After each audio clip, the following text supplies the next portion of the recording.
Ross, thanks for joining us on DUTV. It's been an incredibly busy summer for you as head of recruitment.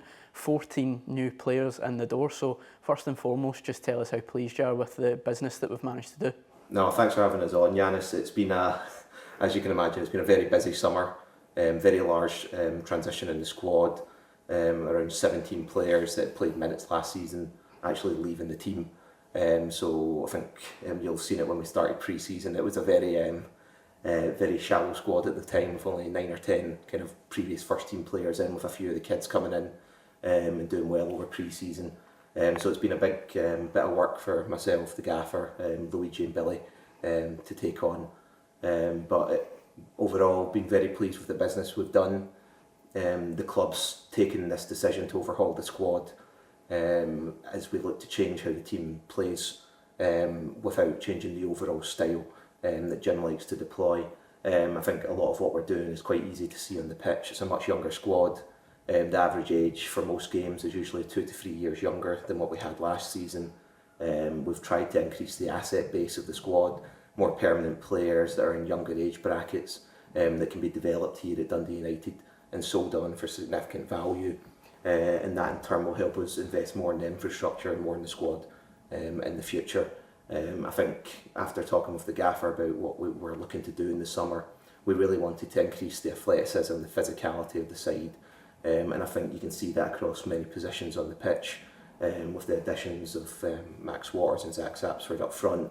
Very athletic, a lot of off-ball work, a lot of pace in behind, and as well in the back line, much more bigger physical profiles across the back line that kind of fit the more aerially dominant profile archetype, as well as being able to play out from the back.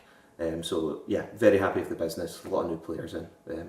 Yeah, very excited to see how it all goes. Before we get into the ins and outs of the recruitment model at the club, we'll just take a brief look at your career to date. You've had quite an interesting pathway into the football industry, so just tell us a wee bit about it. Yeah, so it's a bit the road less travelled in the football industry.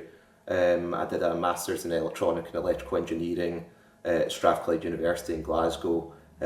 Pretty traditional path, went to Scottish Power from there, where I eventually worked as a transmission design engineer. Over COVID, I think maybe like many, picked up a few new hobbies, including football data analysis, which I got quite into and really enjoyed. And when we were coming out of COVID, I decided it was time to maybe give this a go and see if I could get any traction in the job market. I interviewed at 1 or 2 clubs and very quickly found my way moving from Glasgow down to Plymouth to join Argyle. I was very fortunate there, the club was very stable. I had really good tutors and mentors to help develop me in the industry, working under Director of Football Neil Dewsnip and Head of Recruitment Jimmy Dickinson at the time. We developed a really good partnership in merging a hybrid approach of more traditional scouting and more data-led scouting methods that helped get the club promoted and then eventually stay in the Championship the following season. So I really enjoyed my time down there, learned a lot, but wanted to transition more into a head of recruitment role. And when this opportunity came up, obviously getting myself back up to Scotland, large amount of expertise developed in the English marketplace, as well as the more specific expertise I developed there of the international marketplace and the players I'd brought in from abroad. I felt it was a really good opportunity to come up here and really apply the skills that I'd learned from my time down south. Yeah, when the opportunity did arise, what was the remit from the chief executive and the manager about how they saw the future of the recruitment department going forward? So look, finances in Scotland are very different from down in England, so we needed to go and think about how we challenge these teams long term in a different way. And utilising my more data-led approach, we can identify marketplaces where our money can go further, and I think that can be seen in the recruitment done so far throughout the summer. We've spent next to nothing this summer. We've kept ourselves within the wage budget defined by the owner Mark, who's been very good and really supportive of the kind of new long-term vision for the recruitment department. And I believe if we continue on this path over years 2 and years 3, we can continue developing this talent next to one of the richest markets in the world in England, where they have around 50 teams across their top 3 divisions that can generally spend over £1 million, whereas in other countries that's just not possible. They have scouts at our games every week, so they'll be seeing the talent we're bringing in from abroad and we'll be able to develop that talent and generate income from that, which we can then push back into the squad and make up those kind of financial gaps we have with the teams ahead of us. And that's really what the long-term plan for the squad and what the team, in my vision, is looking like. You mentioned data, and that's always been at the forefront of the processes that you've put in place, both at Plymouth and now at Dundee United. So just talk to us a wee bit about the importance of that in modern day football. Yeah, so look, data allows us to very quickly look at leagues across the world. No longer do we need an individual scout at games, as that can be quite a long process to try and identify players in different leagues. Now we can use the models I've created to look at these leagues and quickly identify players that match the player profiles that have been agreed upon between myself and the manager. We link the data to what he wants the players to do, and we rank players accordingly throughout these leagues, so we're able to quickly identify and target them and watch them as much as we can before engaging with the agent side of things. But it just makes it a lot easier to engage in that process, as well as actually just having access into these markets where the club had previously probably not had as much visibility beforehand. It was always going to be a huge summer. A lot of players coming to the end of their cycle, the kind of guys that helped us get out the championship. So how exciting a challenge was that for you, coming into a club that you knew you could put your stamp on the squad right away? Well, I think it's for any head of recruitment coming into a club, you want to know it's your work that's on the pitch, because that's essentially what you're going to get judged by at the end of the season. So it was a really good opportunity to come in and really rejuvenate the squad. Michael Kearney before me had done a very good job building and helping the team come out to the championship and stabilising the Premiership. But obviously we had a lot of older talent that was very seasoned in these leagues, and by the end of last season obviously we were struggling with injuries as well. So looking for a younger squad that's more robust, that has more assets in it, that are sellable long term, was the path the club wants to go down, as we believe, again, this is how we're going to try and compete with the clubs that are spending 2-3 times as much as us in our own division. You talk about the turnover of players there, but I presume, given some of the deals that we've given to the new lads that have come in this summer, that there will be a wee bit more continuity next year. Yeah, so it's a big thing. Like, this isn't a 1 year plan, it's not a 1 game plan, this is years 2, 3 and 4. We've got to start thinking long term. If we look at different success stories in the league, it's came around consistency. Dundee United have done very well. Jim's been here a number of seasons now. There's real continuity of structure in the back room. We now want to keep that on the pitch as much as possible. We will not be going into next summer needing to do 14 transfers again, as that's not sustainable in the long term. You'll have too much chaos season to season.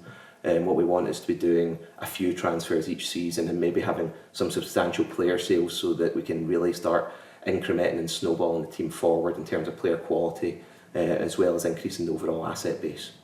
You also had to plan for a European adventure. Football in UEFA competitions is slightly different to the bread and butter of domestic football. So does that affect the profile of player that you're bringing in?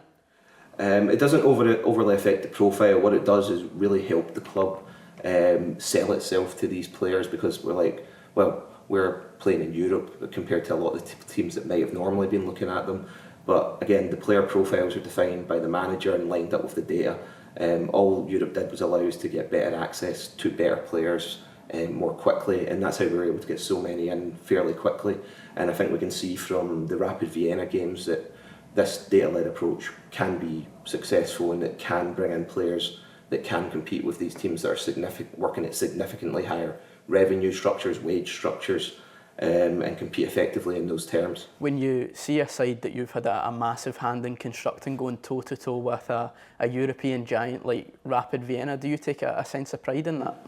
Yeah, you've got to take a huge sense of pride in these big occasions, big moments. I was taught early on in football that things can be bad in football at times, so when you get these great moments, you've got to really take them in, really remember them, and really print them into your memory.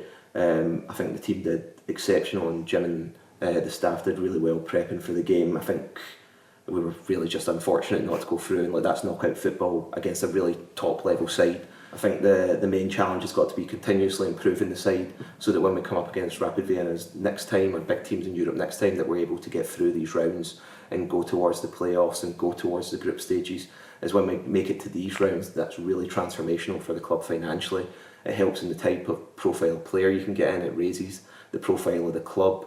It just brings everything in the club upwards in terms of improving your infrastructure, improving your squad. It really does transform what the club can do. So that's got to be the aim long term, is to try and get back into Europe and make those European group stages. We've brought in a lot of players aged 25 or under. You mentioned earlier about the club's player trading model. When you look on the park now, do you see quite a lot of potential assets that we can have in years to come? Yeah, look, it was a big thing looking at the squad when I was coming in. Look, there were players there that had significant value, but none really in that kind of much younger age bracket, and that's where the transfers have really went. Teams are spending money on younger and younger players because they can get more value out of them and they can sell them on. So we need to start accounting for that in our transfer business. We need to start focusing on markets that are cheaper, that we can bring players in, develop them, and then we can sell them on, much like bigger teams than us will do when looking at us. I think we've brought in quite a few players in that age range that will go on to do really well. We've seen players like Sapsford come in and do really well in the European games. We've also signed Dario, who's a Finnish under-21 international. Our hope is he gets into the full team international level and he becomes a starter here long term. We've also signed Dayuri, who's a 22-year-old centre-back who comes with a really dominant physical profile that we can bring in and develop. But these are the type of profiles teams above us are looking at. So if we can bring them in, make them better, we can really start making real financial progress with our player trading model.